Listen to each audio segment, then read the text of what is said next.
श्री गुरुदेव दत्त. तुम्हा सर्वांचं माझ्या दैवी कृपा या यूट्यूब चॅनलवर मनापासून स्वागत आहे.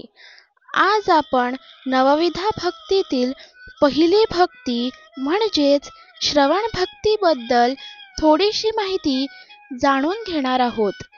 हिंदू धर्मात नवविधा भक्ती मार्ग सांगितला आहे. त्या 9 भक्तींमध्ये पहिली भक्ती म्हणजेच श्रवण भक्ती. श्रवण म्हणजे ऐकणे, परंतु हे साधे ऐकणे नसून परमेश्वराचे नाम, गुण, कथा, महिमा, लीलांचे श्रवण करणे हा श्रवण भक्ती मार्गाचा उद्देश आहे. ही भक्ती सर्वात सोपी पण परिणामकारक मानली जाते. जेव्हा भक्त परमेश्वराच्या गुणांचे, लीलांचे, कार्याचे श्रवण करतो, तेव्हा त्याच्या मनातील वाईट विचार नाहीसे होतात आणि त्याचे अंतःकरण शुद्ध होते. श्रवण करणे हा आपल्या दैनंदिन जीवनाचा भाग आहे. आपण रोज अनेक गोष्टी ऐकतो, काही चांगल्या, काही वाईट. पण जेव्हा आपण भगवंताची गाथा, संत वचने किंवा शास्त्रांचे श्रवण करतो, तेव्हा आपले मन आध्यात्मिक होते. संत तुकाराम महाराजांनी कीर्तनातून भक्तांना नामस्मरण शिकवले. संत ज्ञानेश्वरांनी भावार्थ दीपिका सांगून भगवद्गीतेचे ज्ञान दिले. यावरून श्रवण भक्तीची परंपरा किती बलवान आहे हे दिसते. श्रावण महिन्यात तर ही भक्ती विशेष प्रचलित असते. या काळात भागवत सप्ताह, कीर्तन, प्रवचन, हरिपाठ, भजन या कार्यक्रमांचे आयोजन केले जाते. घराघरात रामायण, महाभारत किंवा संत वचने वाचली आणि ऐकली जातात. लोक कामांपेक्षा देवकथेचे श्रवण करण्यास प्राधान्य देतात.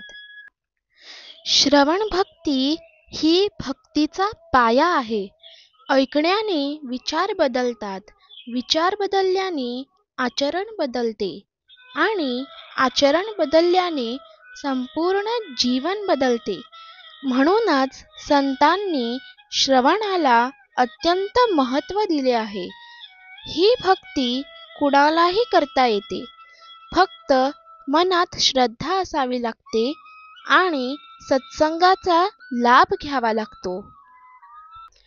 श्रवण भक्ती ही जरी साधी वाटली तरी तिचा प्रभाव अत्यंत खोलवर जाणार आहे.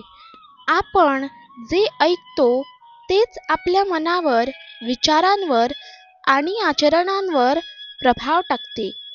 त्यामुळे श्रवण भक्ती हा भक्ती मार्गाचा प्रारंभिक टप्पा असून त्यातून इतर भक्तींचा मार्ग सोपा होतो.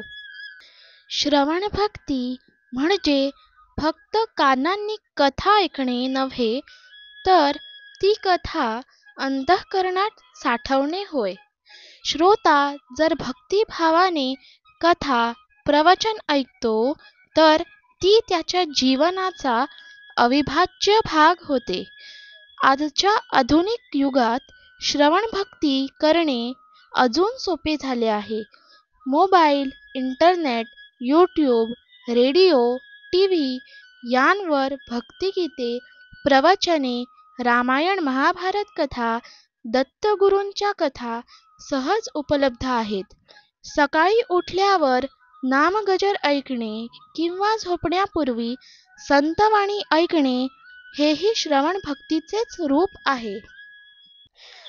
ज्याने श्रवण भक्ती आत्मसात केली, तो आपोआप कीर्तन, अर्चन अशा इतर भक्तींकडे प्रवास करू लागतो.